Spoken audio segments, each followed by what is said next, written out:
Imagine discovering that a child of only 13 months suffered something so terrible that even experienced doctors were left in shock. Now imagine that, 5 years later, the justice system began protecting the perpetrator more than the victim's memory. This is a true story that happened in Ohio, involving a little girl named Serenity, where every wrong decision cost an innocent life and where justice got lost along the way.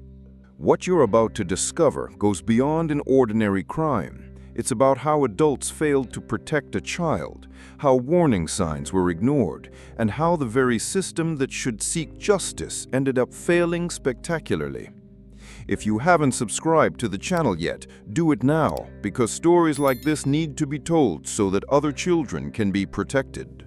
In September 2016, at Ashtabula Hospital, a baby girl with piercing blue eyes was born. Kelsey Blankenship, 22 years old, held in her arms the one who would become her personal salvation. A year earlier, Kelsey had hit rock bottom with chemical dependency problems and arrests related to illegal substances. But when doctors placed that tiny body in her arms, something changed forever. The baby girl received the name Serenity Sutley, although there were uncertainties about paternity. Brandon Sutley, Kelsey's boyfriend, agreed to assume legal responsibility, even knowing he might not be the biological father. The real father remained absent, an absence that would become fatal later. Serenity was the kind of child who made strangers stop on the street. Her blue eyes shone with purity, and when she smiled, the world seemed kinder. She loved Scooby-Doo cartoons, made owl sounds that always brought smiles to her mother's face, and slept hugging a knitted monkey made by her grandmother. On her first birthday, she began walking, exploring the world with the courage typical of small children. But behind this apparent family happiness, problems were beginning to form. Kelsey, despite staying sober, developed a worrying pattern of leaving her daughter with practically anyone. At a local festival, she left Serenity with a perfect stranger for 45 minutes. Neighbors, acquaintances, near strangers all became temporary caretakers of the little girl. In July 2017, during an apparently innocent evening, Kelsey met Joshua Guerrero, a 37-year-old man. He had accompanied a friend to Kelsey's house, and what began as casual conversation about video games quickly evolved into something more serious. Joshua was 15 years older than Kelsey and had children in Pennsylvania whom he rarely saw, a warning sign that went unnoticed. A few weeks after meeting, Joshua moved into the Clark Street apartment, gaining unlimited access to Kelsey and, more worryingly, to little Serenity. The family accepted him without suspicion, and even those who knew him from school didn't see him as a threat. No one imagined that this seemingly calm man was hiding a dark past. What Kelsey didn't know was that in 2004, Joshua had invaded a bartender's residence, attacked her with a hammer, committed violent acts against her, and left her for dead. The victim survived only because she managed to fight back and take the weapon from him. If this information had been available, if there had been proper background checks, Serenity would be alive today. During the months that followed, worrying signs began to appear. Serenity showed unexplained injuries, severe rashes requiring medical attention. But in the chaos of being passed from one caregiver to another, no one questioned the origin of these injuries. The subsequent autopsy would reveal that some of these wounds were old, indicating that someone had already been mistreating the little girl for weeks. The real biological father, Andrew Payne, discovered that Serenity was his daughter only 2 days before her death. The paternity test came too late. The man who could have protected the child had avoided responsibility for years, appearing only with regrets when it was already impossible to change anything. The night of October 6, 2017, was apparently ordinary. Kelsey fed her daughter, put her to bed, took her depression medication, and went to sleep. She didn't know she was leaving Serenity alone with someone who had already demonstrated capacity for extreme violence. What happened in that thin-walled apartment during the night shouldn't happen to any child. While Kelsey slept under the effect of medication just meters away, an indescribable horror unfolded in the next room. The morning of October 7th at 5:15, abnormal sounds awoke Kelsey. Maternal instinct that rarely fails screamed danger before her mind could process anything. When she entered her daughter's room, she found her Serenity motionless in her crib. The blue eyes that always sparkled with joy now stared into nothingness. She grabbed her daughter and ran out of the apartment. Her desperate screams woke the entire neighborhood as she knocked on doors asking for help. At 5:16, an emergency call reached medical services, but it was already too late. Paramedics rushed to Canute University Hospital, where doctors fought for the child's life, but Serenity, only 13 months old, would never smile again, never make her owl sound again, never wear the teddy bear costume her mother had bought for Halloween. On the cause of death was determined as severe cranial and thoracic trauma, but these dry medical terms didn't convey the complete horror the little girl had experienced. The examination revealed multiple fractures throughout the body, wounds indicating cruel and prolonged violence. Even more shocking, old wounds in the process of healing were found, showing it wasn't the first time someone had hurt Serenity. Police immediately began the investigation. Only 3 people were in the apartment that night: Serenity, Kelsey, and Joshua. Since Kelsey was sleeping under the effect of medication, Joshua was the only one who had unsupervised access to the child. When detectives began interrogating him, he seemed strangely calm for someone who had just witnessed a child's death. Initially, doctors interpreted certain evidence as signs of intimate violence against the child, which led to even more serious charges. It would be discovered later that this interpretation was wrong, but the damage to the investigation's course was already done. When police arrived to arrest Joshua, he had disappeared. The man who the day before led an apparently normal life now became a nationally wanted fugitive. A chase then began that would last for 3 weeks and cover several states. Joshua was cunning in his escape.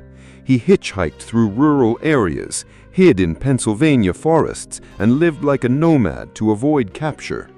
The Federal Service offered $5,000 reward for information about the suspect's location. More than 500 tips came from across the country, but most proved false. On October 27, 2017, at 1:40 in the morning, a patrol officer spotted a familiar figure near a gas station. Joshua surrendered without resistance, seeming simply tired of running. In his backpack, they found camping equipment and maps, indicating he planned to continue his escape. The arrest should have brought relief to the family, but they didn't know their fight was just beginning. In November 2017, Joshua appeared in court facing qualified homicide charges with specifications that could result in capital punishment, plus multiple other charges. The family thought the worst had passed, but exactly a year after Serenity's death, something unthinkable happened. A grand jury presented charges against the little girl's own mother. Kelsey was accused of multiple crimes related to her daughter's death. According to local law, this automatically removed the possibility of capital punishment for Joshua. The case was postponed 22 times. The pandemic paralyzed courts, judges changed, prosecutors left, and new ones arrived. In December 2020, a discovery connected Joshua to an unsolved case from 2004, the brutal attack on the bartender who had survived. In May 2022, Joshua pled guilty in the previous case and received 28 years in prison. With this sentence already guaranteed, the new prosecution decided to be more lenient in Serenity's case, knowing he would spend decades behind bars anyway. The prosecutor who took the case decided to close it quickly. In July 2022, she requested the withdrawal of 6 of the 8 charges against Joshua, removing both qualified homicide charges and changing the remaining charge to involuntary manslaughter. The justification was that the initial medical interpretation about intimate violence was incorrect. But the community questioned, why was this medical error discovered exactly when charges needed to be reduced? Why did the prosecutor refuse to mention Serenity's name in court? Why did she tell the godparents they weren't real family and had no right to victim statements? In August 2022, hundreds of people gathered in front of the prosecutor's office building.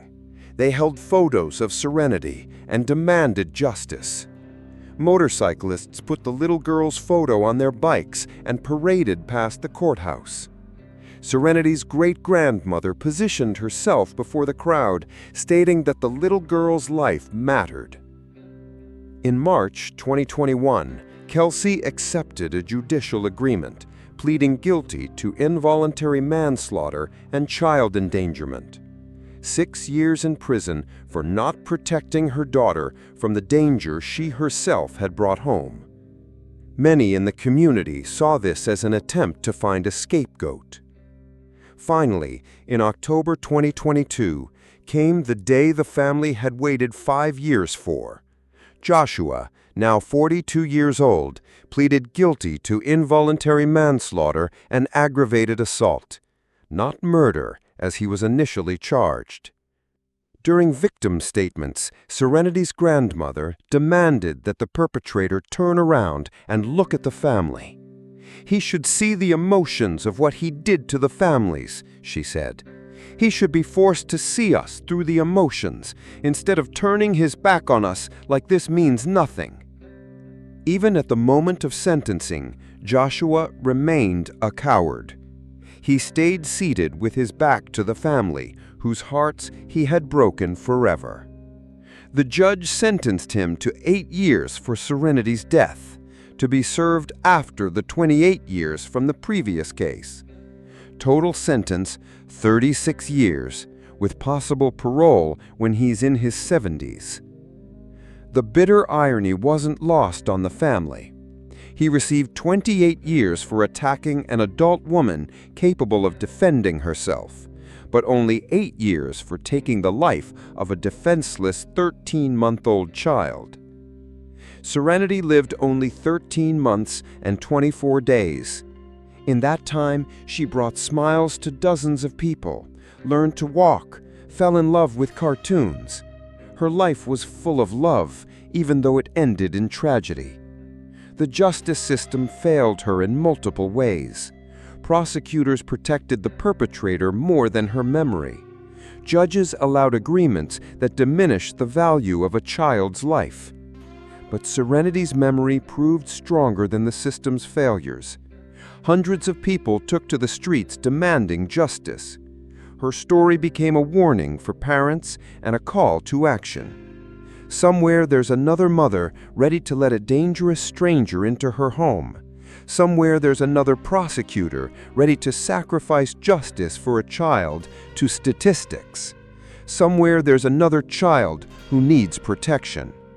Serenity's story reminds us that when the system turns its back on the defenseless, children's lives lose value. But as long as we remember her story, as long as we demand more from justice, as long as we protect other children, her short life will not have been in vain. If you've made it this far, it means you understand the importance of protecting the most vulnerable. Subscribe to the channel if you haven't already. Leave your comment on what you think of this case and suggest other cases we should investigate. Share this video so more people know Serenity's story and can recognize danger signs around them. Every view, every share can make the difference between saving a life or losing another child to violence. Serenity is gone, but her story continues saving lives by raising awareness about the dangers that lurk around children and the failures of systems that should protect them.